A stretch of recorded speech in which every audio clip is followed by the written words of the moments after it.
اور جب تمہارے پروردگار نے بنی آدم سے یعنی ان کی پیٹھوں سے ان کی اولاد نکالی تو ان سے خود ان کے مقابلے میں اقرار کرا لیا، یعنی ان سے پوچھا کیا میں تمہارا پروردگار نہیں ہوں؟ وہ کہنے لگے کیوں نہیں، ہم گواہ ہیں کہ تو ہمارا پروردگار ہے۔ یہ اقرار اس لیے کرایا تھا کہ قیامت کے دن کہیں یوں نہ کہنے لگو کہ ہم کو تو اس کی خبر ہی نہ تھی،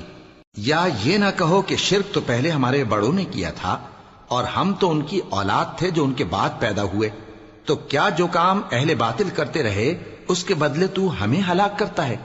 اور اسی طرح ہم اپنی آیتیں کھول کھول کر بیان کرتے ہیں تاکہ یہ رجوع کریں۔ اور ان کو اس شخص کا حال پڑھ کر سنا دو جس کو ہم نے اپنی آیتیں عطا فرمائیں اور اس کو علم کے لبادے سے آراستہ کیا تو اس نے اس کو اتار پھینکا، پھر شیطان اس کے پیچھے لگا تو وہ گمراہوں میں ہو گیا۔ اور اگر ہم چاہتے تو ان آیتوں سے اس کے درجے کو بلند کر دیتے، مگر وہ تو پستی کی طرف مائل ہو گیا اور اپنی خواہش کے پیچھے چل پڑا، تو اس کی مثال کتے کی سی ہو گئی کہ اگر اس پر حملہ کرو تو زبان نکالے رہے، یا اسے یوں ہی چھوڑ دو تو بھی زبان نکالے رہے۔ یہی مثال ان لوگوں کی ہے جنہوں نے ہماری آیتوں کو جھٹلایا، تو ان سے یہ قصہ بیان کر دو تاکہ وہ فکر کریں۔ جن لوگوں نے ہماری آیتوں کی تکذیب کی ان کی مثال بری ہے، اور انہوں نے نقصان کیا تو اپنا ہی کیا۔ اور اس وقت کو یاد کرو جب تمہارے پروردگار نے یہود کو آگاہ کر دیا تھا کہ وہ ان پر قیامت تک ایسے شخص کو مسلط رکھے گا جو ان کو بری بری تکلیفیں دیتا رہے۔ بے شک تمہارا پروردگار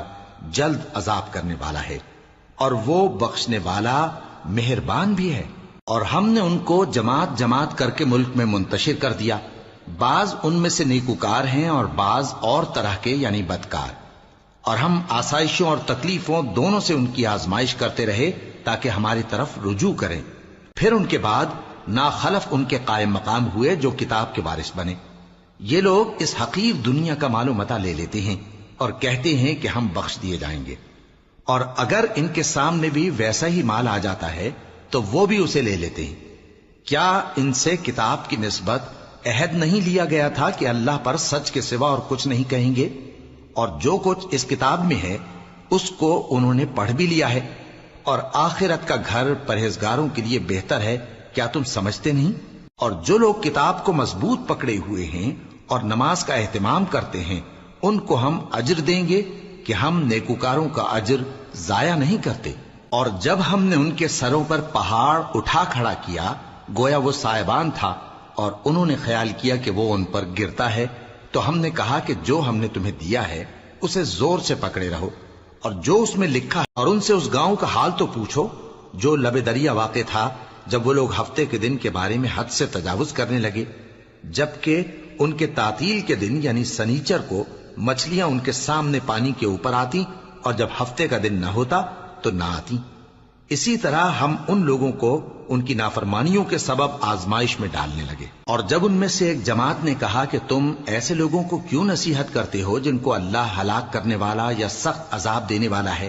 تو انہوں نے کہا اس لیے کہ تمہارے پروردگار کے سامنے معذرت کر سکیں، اور عجب نہیں کہ وہ پرہیزگاری اختیار کریں۔ پھر جب انہوں نے ان باتوں کو فراموش کر دیا جن کی ان کو نصیحت کی گئی تھی، تو جو لوگ برائی سے منع کرتے تھے ان کو ہم نے نجات دی، اور جو ظلم کرتے تھے ان کو برے عذاب میں پکڑ لیا کہ نافرمانی کیے جاتے تھے۔ غرض جن اعمال بد سے ان کو منع کیا گیا تھا جب وہ ان پر اصرار اور سرکشی کرنے لگے تو ہم نے ان کو حکم دیا کہ ذلیل بندر ہو جاؤ، اور ان سے اس گاؤں کا